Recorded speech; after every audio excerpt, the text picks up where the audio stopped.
我喂你，啊，嗯，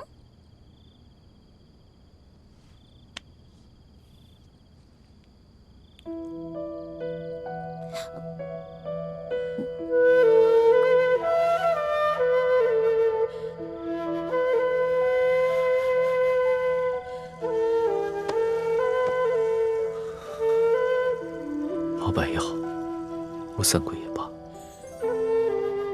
朕再也不想想这些问题了。朕现在只想静静地抱着你。龙小弟，还记得那次我陪你刺血、抄佛经吗？记得，朕当然记得。朕每每想起，心里还是觉得很感动。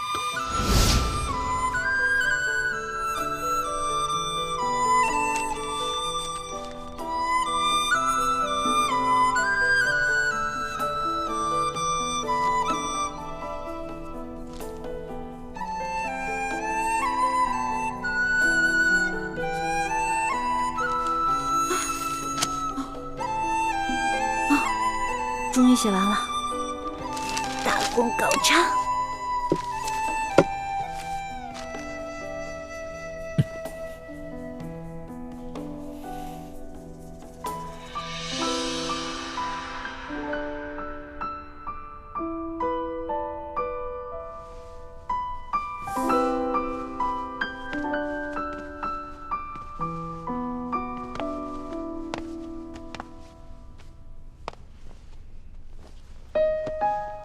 老大，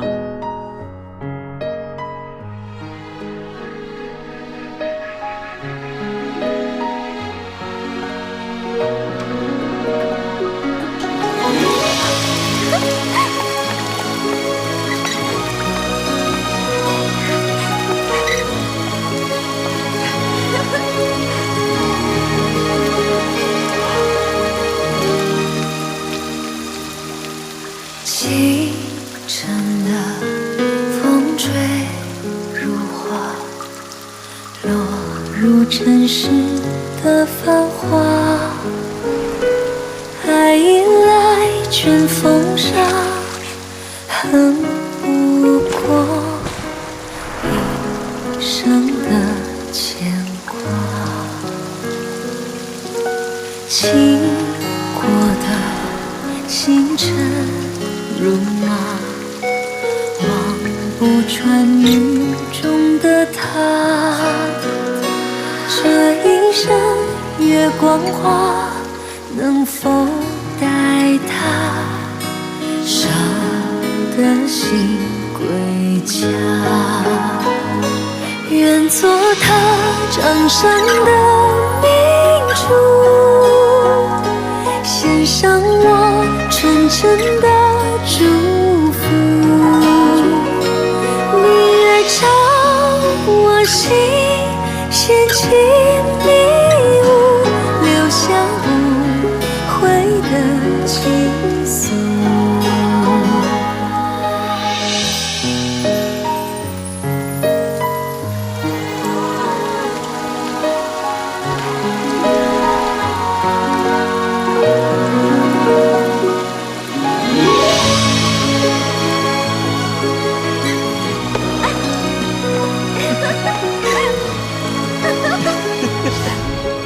朕和你同月同日生，不过长你1岁。在紫禁城里，朕还是第一次和你一起过生辰。你还记得朕许下的生辰愿望是什么？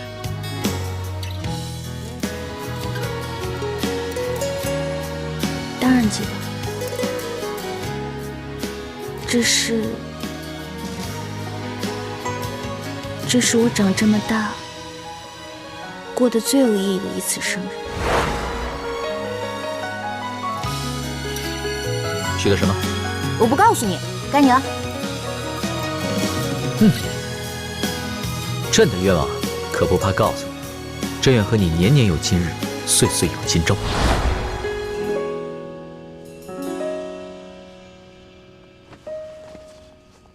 此情此景，朕永生难忘。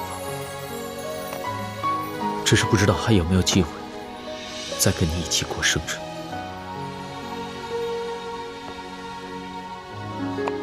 龙小弟，怎么会呢？每年不都有生日吗？每年我们都可以一起过啊。你不愿意做朕的后妃，朕也没办法让你一直留在紫禁城里，你早晚会离朕而去。冤枉啊，可不怕告诉你，朕愿和你年年有今日，岁岁有今朝。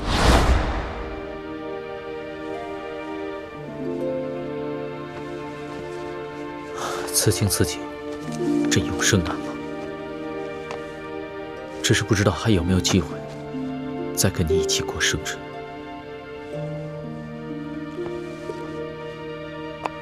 龙小弟，怎么会呢？每年不都有生日吗？每年我们都可以一起过啊。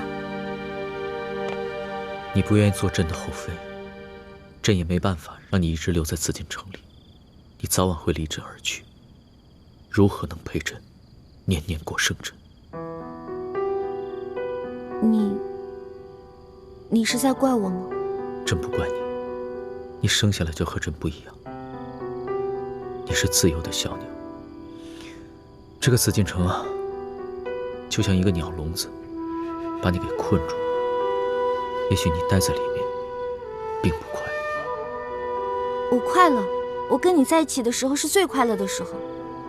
龙小弟，你忘了，我的病只有你的龙珠才能治啊！我除非有万不得已的时候，我是不会离开你的。好，朕也想永远把你留在身边，永远，永远，永远。永远那么远，我们还是先珍惜眼下再说吧。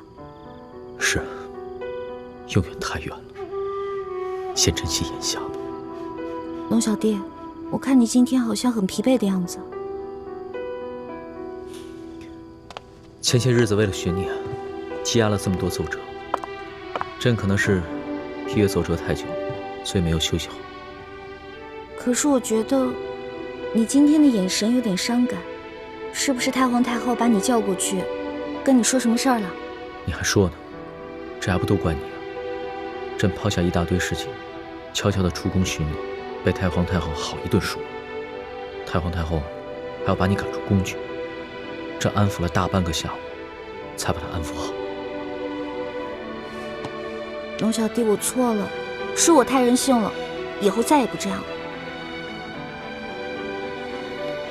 确实是不能这么任性了，再这么任性的话，恐怕连朕也保护不了你。好了，先回去吧，朕还要批阅奏折呢。要是再留在这儿的话，朕又得分心，那恐怕又得熬夜。知道了，那我先走了，龙小弟。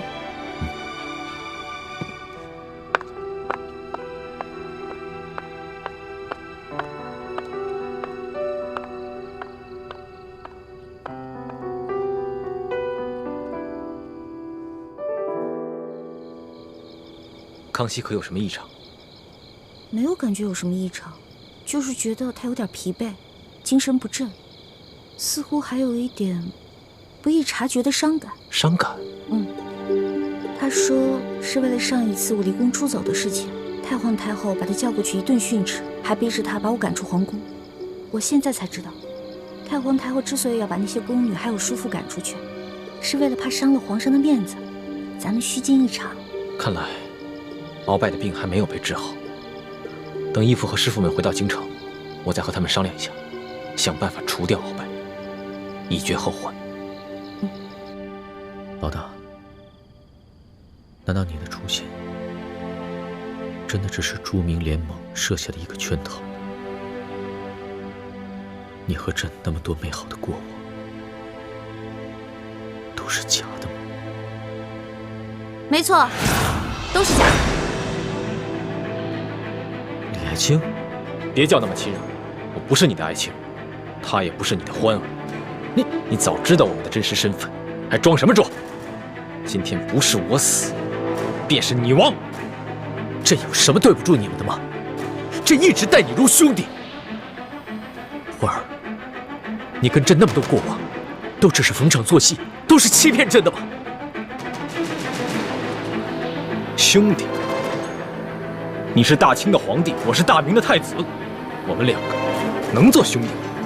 欢了，我是南明靖王李定国的女儿，我会爱上你？可笑！我真正爱的人是我的猪哥哥。你们为何要如此对朕？朕待你们一片真心呢，你们辜负了朕，辜负了朕啊！环妹，别跟他废话了，我们这就杀了这狗皇帝，为我死去的父王报仇。没错，为我大明千千万万阵亡的将士报仇！玄烨，玄烨，受死吧！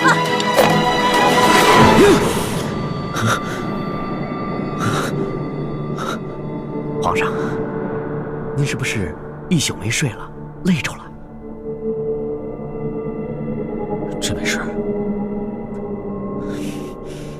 所图到了没？哦，一直在外面候着呢。宣他进来。这，慢着，皇上还有什么吩咐？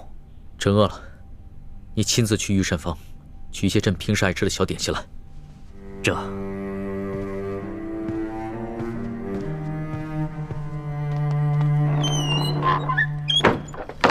左大人，皇上宣你进去。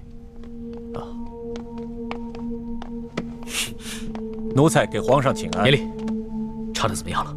回皇上的话，奴才的心腹根据鳌拜提供的情报，终于查到了明珠谷的所在地，与李易欢兄妹透露出来的信息完全吻合。当地确实在李易欢10岁的时候发生过大旱，而且附近的府县也曾发生过多起库银失盗案。你的手下进入明珠谷没有？没有，明珠谷只有一处隐秘的入口，那是一条易守难攻、机关重重的密道。奴才怕打草惊蛇，让他们先不要妄动。皇上，这种种迹象表明，鳌拜所言非虚，这李氏兄妹是朱明联盟乱党的证据，现在已经是越来越清楚了。可这些证据死还不足，朕要的是铁证，是铁证，明白吗？奴才明白，皇上。可是皇上您要什么样的铁证呢？鳌拜不是有一个卧底叫黑狐在明珠谷吗？朕要亲自见见他。奴才这就安排。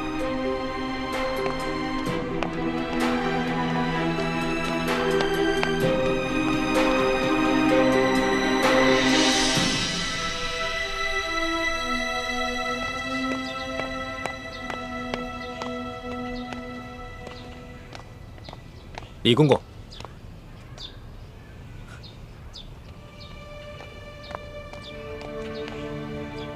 什么事儿？康熙可有什么异常？皇上现在正在召见所图。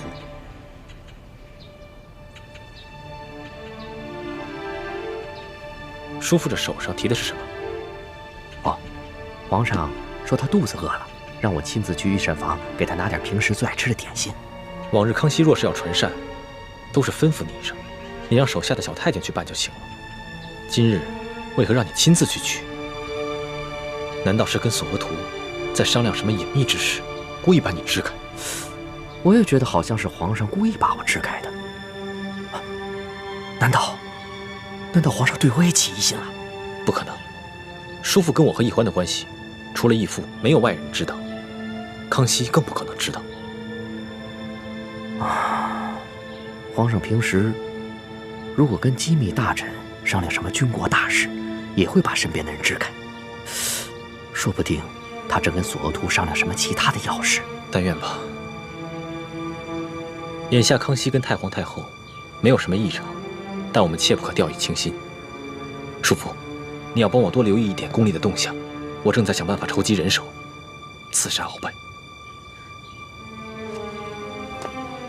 建清，我求求你们，还是从紫禁城中撤走吧，太危险了。我都一把岁数的人了，我不想再天天的受惊吓。不行，事情还没有明朗，就这么撤走的话，损失太大了，我没办法向义父还有师傅们交代。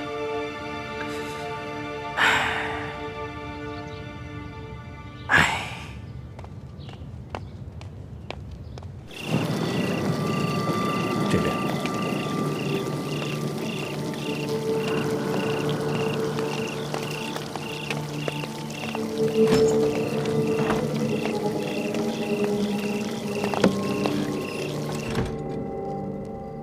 你就是黑狐。回皇上，奴才正是黑狐。你既本是八旗子弟，为何只肯效忠于鳌拜，却迟迟不肯主动与朝廷联系？奴才也是迫不得已。鳌拜执政多年，掌握了奴才家族大大小小的把柄，所以奴才不得不受制于鳌拜。这些年来，奴才只能和鳌拜单线联络。自从鳌拜被圈禁之后，奴才也曾想过向朝廷保密，但却迫于鳌拜继位，不敢造次。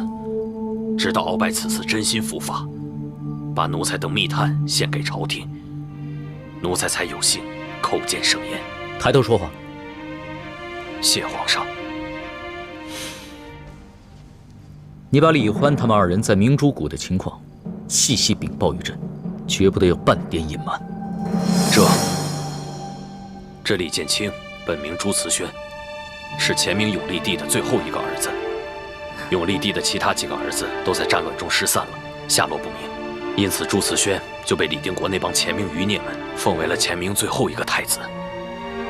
这李易欢是李定国的小女儿，和朱慈轩是同年同月同日生。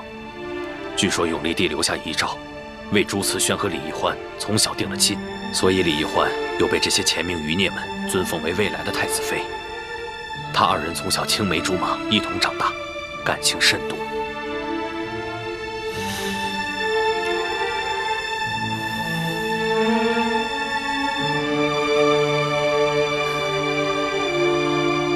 好了，你回去吧，继续待在明珠谷。朕赐你一个腰牌，要是有紧急情况，你可以直接进宫面圣。不过你得小心提防，不能让朱思轩和李易欢发现。奴才明白。皇上还要提防李公公。奴才听李定国说过，李公公被鳌拜下了大补丸之毒。鳌拜被圈禁之后，朱李二人利用大补丸的解药胁迫了李公公，李公公便做了他们的耳目。这件事情鳌拜也发现了。自从鳌拜被圈禁之后，李德福再也没有找鳌拜要过大补丸的解药，显然是投靠了朱李二人。鳌拜已经跟朕禀报过了。奴才这里还有件重要政务，本来想交给鳌拜，但是鳌拜让奴才亲自呈现给皇上。这个鳌拜，终于知道该怎么样做一个本分的臣子了。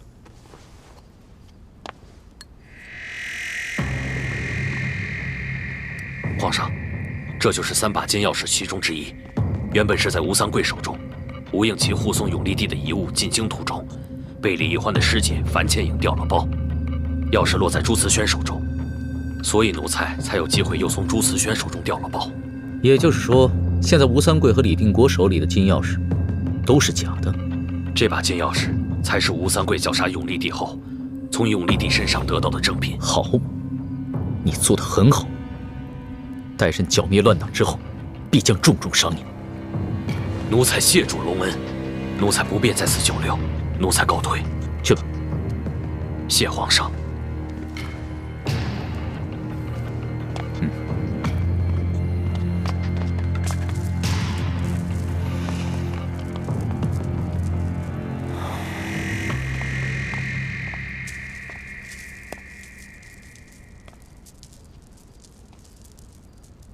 今晚的事情不会泄露出去吧？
龙小弟，你怎么心事重重的？有什么事儿吗？还不是吴三桂又给朕出难题了。不提这些烦心事了，你且陪朕散散心就好了。哎，过来看，看到了吗？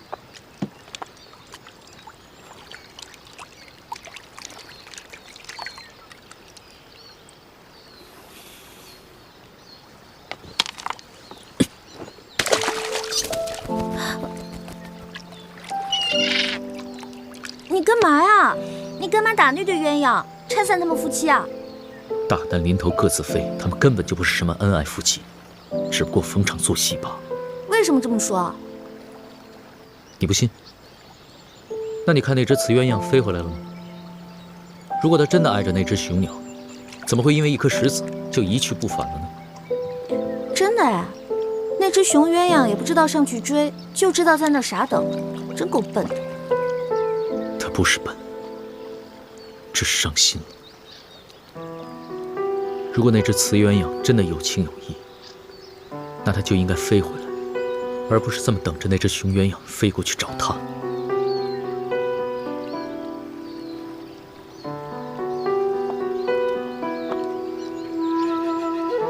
龙小弟，你是在借鸳鸯埋怨我吗？也不是埋怨，只是有一些伤感罢了。太皇太后一直对你不满，皇后和后宫的嫔妃也一直对朕宠爱你，多有非议，连朝中的大臣都对朕非议不断。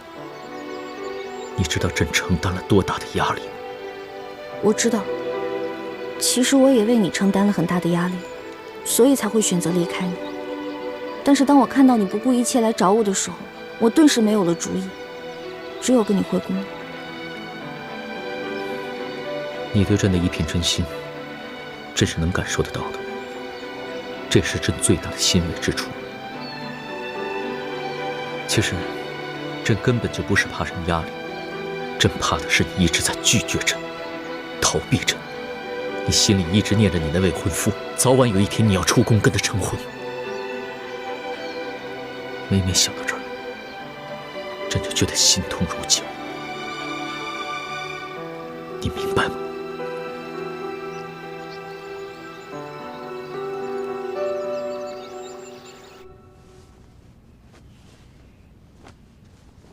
皇后，你想说什么？皇祖母，皇上已经见过了鳌拜还有黑狐，已经确认了李建清和李易欢的真实身份。可皇上为什么还迟迟不将他们捉拿问斩？难道到了这个地步，他还是割舍不下吗？你在王里，你还怕他跑了不成？这次皇上是动了真情了，这一跤他是跌得不轻啊。也算是他一次挫折吧，给他一点时间缓缓，待他醒悟了，自然就会收网。皇后啊，万万不可心急。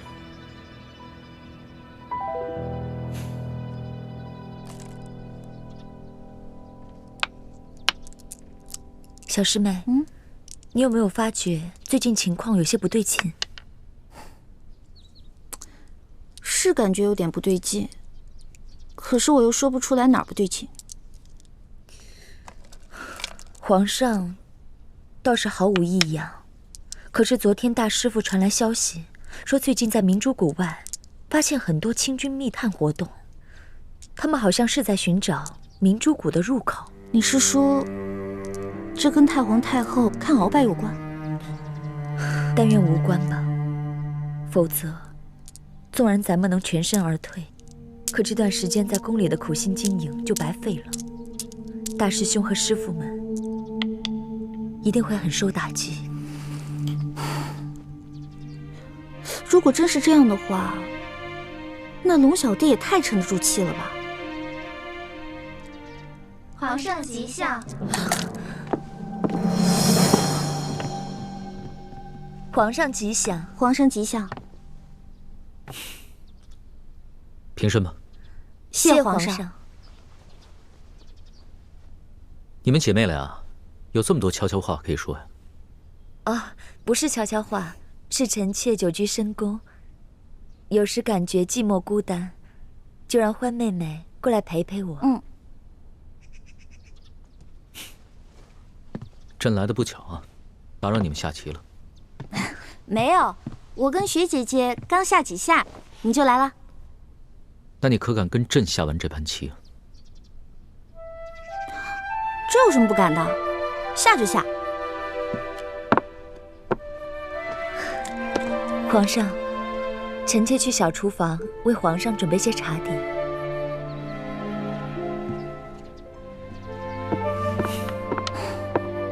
农小弟，你确定要下这儿吗？你可输定了。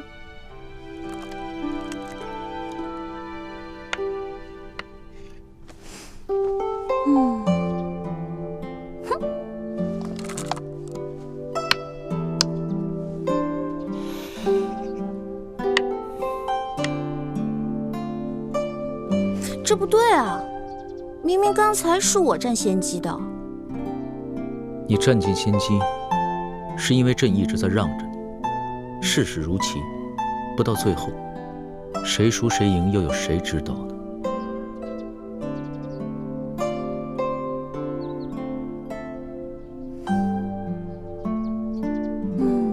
龙小弟，你刚才那2个棋下的有问题啊！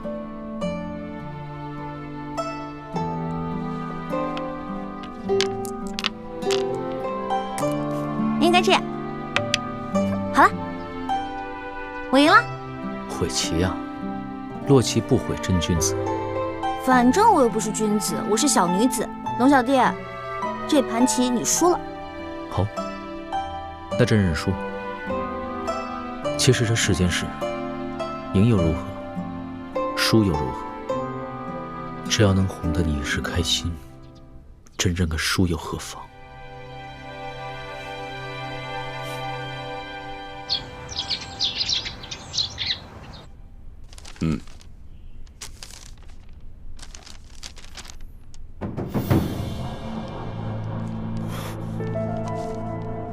父王，这信上面说鳌拜是庄房，并且将李建清兄妹，还有雪倾城的真实身份，以及明珠谷的确切位置，全部向康熙和盘托出了。这是真的吗？这是本王安排在鳌拜身边的眼线传来的密信。我们幸亏终于建成了飞鸽传书的新渠道，从京城发一封密信到滇都3天可达。眼下主子县李欢他们的情况一定十分危险。那父王打算如何应对呢？李定国虽然已和父王歃血结盟，可我总觉得他不能放下过往，对本王绞杀永历帝一事始终是耿耿于怀。本王和康熙的关系更是日益紧张，如果这个时候我再出手，就会激怒康熙，加快他撤藩的步伐。我看不如这样，本王就当什么都不知道，让他们二虎相争。万万不可啊，父王！我们大家都知道，李建清的身份特殊，是南明永历帝的最后一个儿子，也是诸明联盟的精神支柱。他如果死了，那整个诸明联盟的神也就散了，并且再难成事。如果说之前李定国对您还心存芥蒂，无法对您实心实意，那么父王正好借此机会向整个诸明联盟以及李定国表明诚心，这样也可消弭当年您绞杀永历帝的伤痛啊。父王，如果孩儿所料不错，康熙不久就会对明珠谷动手。他若是铲除了明珠谷，杀了李定国，那么整个诸明联盟也必将分崩离析，再难成事。在那以后，父王又如何自处呢？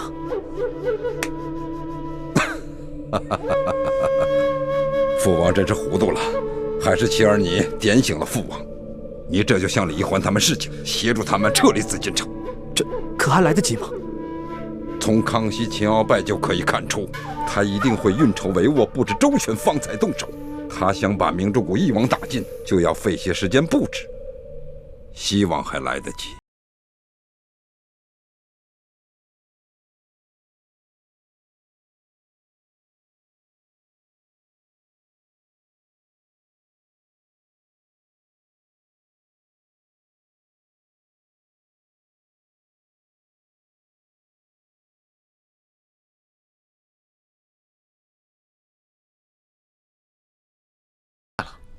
这个你就先别问了。我和叶师弟3天前就已经到京城了，只是一直没有告诉你们。我现在赶来是有紧急的情报要告诉你们。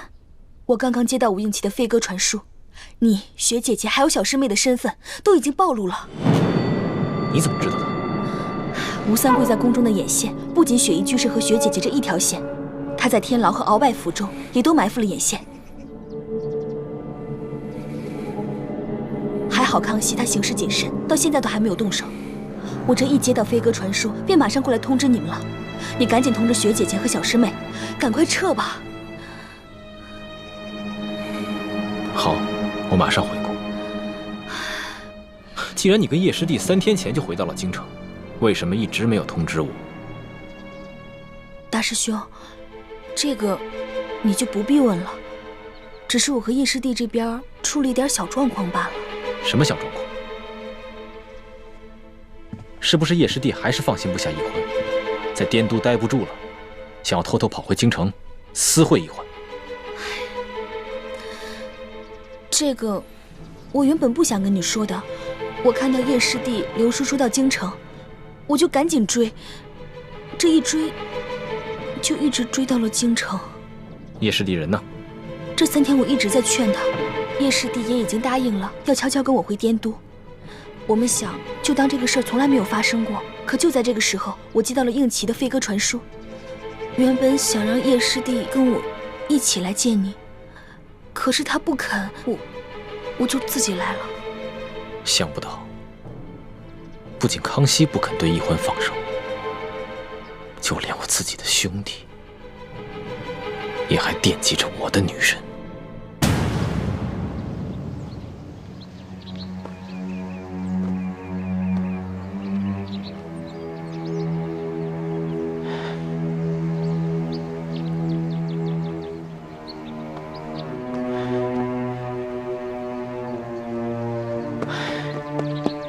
叶哥哥，你这地方太难找了。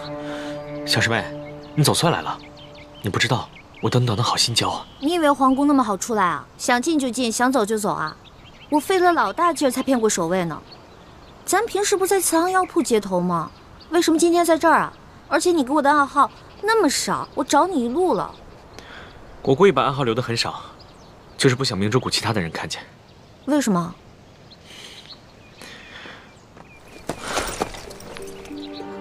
叶哥哥，你这是干嘛呀？拿这么多东西，还有穿的，你这是要逃难啊？不是逃难，是旅行。我带你离开京城，离开明珠谷，找一个谁也不认识我们的地方，过我们想要的生活。你跟我们2个离开明珠谷？对，就你和我。这辆马车里装着我多年的积蓄，虽然比不上你在宫里的生活，但也可以让你一辈子衣食无忧了。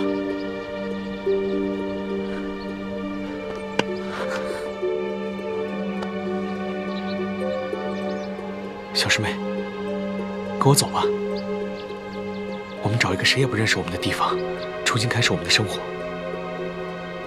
我保证，我会把我最好的全部都给你。我不会像康熙那样拥有无数的女人，我这辈子就只爱你一个。叶哥哥，你疯了吧？你跟我说出这样的话？不，我没疯。你自己好好想一想，康熙他真的爱你吗？他有江山和美人，他只是图个新鲜罢了。就算康熙他真的爱你，可你是前明靖王的女儿，是前明永历帝钦定太子妃。如果他知道了这一切，他还会爱你吗？我们再来说朱思轩，大师兄他爱你，对吧？你错了，大师兄和康熙一样，爱的都是江山。你们的情谊在江山面前，比起来什么都不是，比一根羽毛还要轻。他们跟你不是一路人，我跟你才是。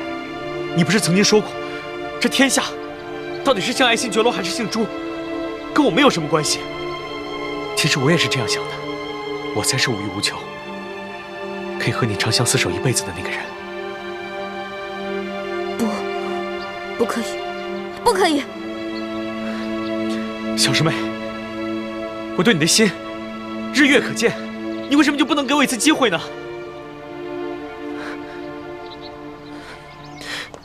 哎，叶哥哥，你干什么呀？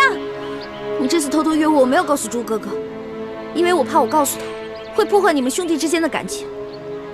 但是请你以后别再说出今天这样的话了。一欢，你当真不愿跟我走是吗？叶哥哥，我不能出宫太久，康熙已经在怀疑我跟朱哥哥了，我得赶紧回去了。叶哥哥，你干什么呀？小师妹，我不想勉强你，但我已经别无选择了。叶哥哥，你疯了吗？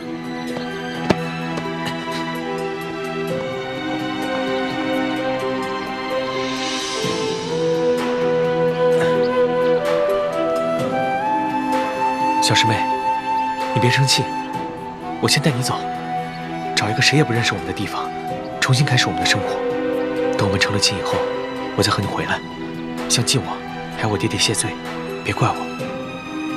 将来有一天，你会感谢我的。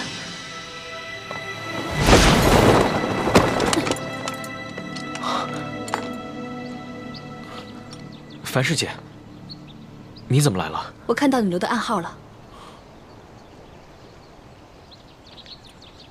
你把小师妹怎么了？师姐，这件事情说来话长，我以后再慢慢向你解释。但如果你今天一定要拦着我的话，别怪我不顾多年的同门之情。你和小师妹的事我已经顾不上了，我来是要告诉你，大师兄、小师妹还有徐姐姐的身份都已经暴露了，康熙什么都知道了。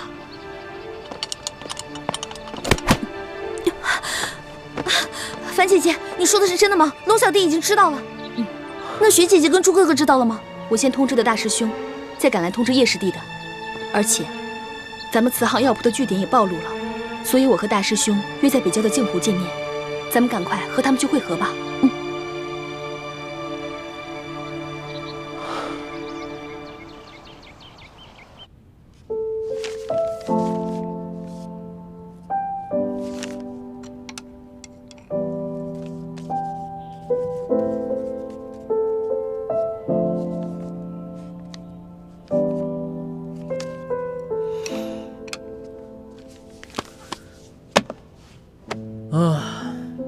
终于忙完了。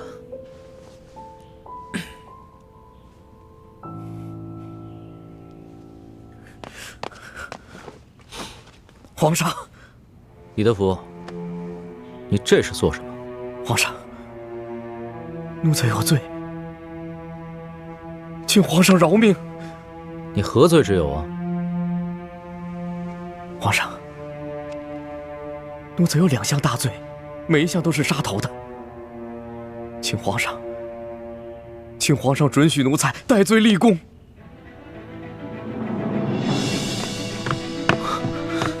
大师兄，怎么了？我们的身份暴露了，康熙已经什么都知道了。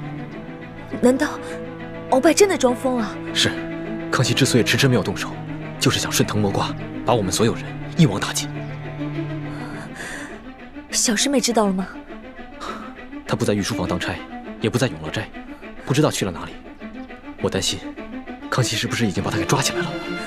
那怎么办？倾城，你的身份已经暴露了，必须马上撤离紫禁城。你出宫以后，跟樊师妹、叶师弟他们会合，你们一起离开北京城。大师兄，那你呢？欢妹下落不明，我不能抛下她，就这样一走了之。我必须找到她，带她一起离开。时间紧迫，趁康熙还没有动手，你赶紧撤吧。不，大师兄，你不走，倾城哪儿也不去。倾城，你别犯傻了，赶紧撤离。大师兄不走，我哪儿也不去。倾城，你什么都不用说了，你不能丢下小师妹独活。难道大师兄出了事，倾城就能苟活于世吗？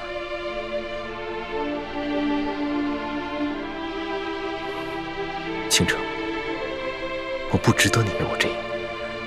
值不值得，由我的心决定。大师兄，我们3个人一起进的宫，要走就一起走。小师妹武功不好，多一个人多份力量啊。等找到她以后，凭我们俩的武功和他的轻功，一定可以全身而退的。好，我们分头找，半个时辰以后再用了斋会合。原来你就是鳌拜勾结的那个内奸呢。皇上，奴才也是迫不得已。当时鳌拜权倾朝野，休说奴才，就连满朝文武也要看他的脸色行事。鳌拜还逼着奴才吃下了大补丸，奴才不得不听命于他。皇上，但是奴才从来没有做过危害皇上和危害大清之事啊！在朕的膳食中下毒，还不算危害朕和大清之事？皇上饶命，是鳌拜胁迫奴才下的药，但是不伤及性命，只是让皇上精神倦怠，疏于治理朝政。如果老奴不下药的话，鳌拜也会另找他人下药的。好你个奴才，还这么会狡辩！皇上，奴才不敢狡辩，奴才只是如实的坦白，如何受制于鳌拜。求皇上饶命，求皇上饶命，饶了老奴的狗命吧！这第一罪，不仅你有，朝中大半臣子都有。朕曾经说过，赦免所有过往听命于鳌拜之罪。朕乃天子，金口玉言，所以你这第一罪，朕便赦免了你。那这第二大罪，谢皇上。鳌拜伏法以后，并没有供出奴才，奴才仍然悄悄地找鳌拜去拿解药。可是没想到，那一日，站住！站住！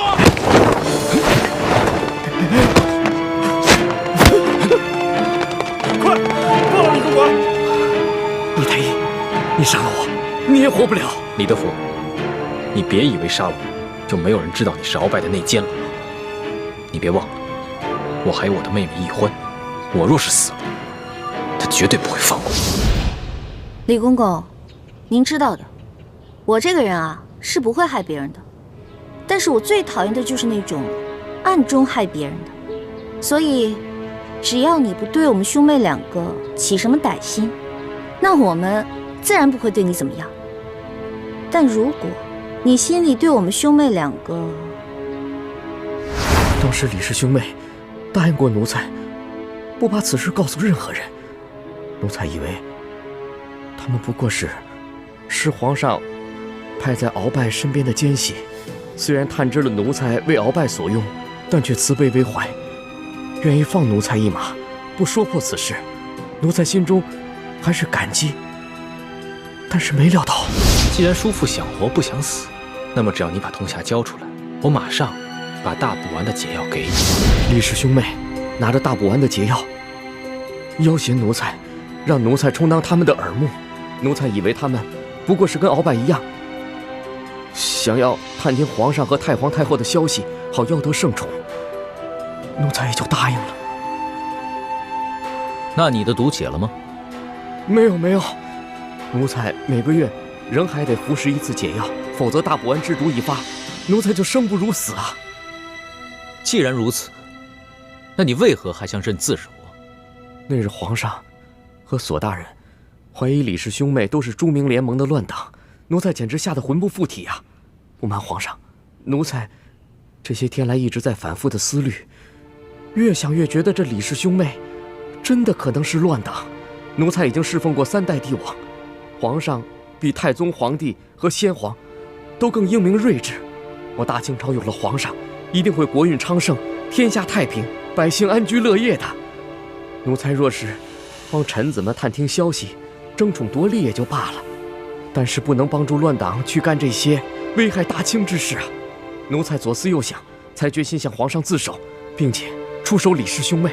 求皇上念在奴才这几十年来侍奉了3代帝王的份上，饶了奴才吧。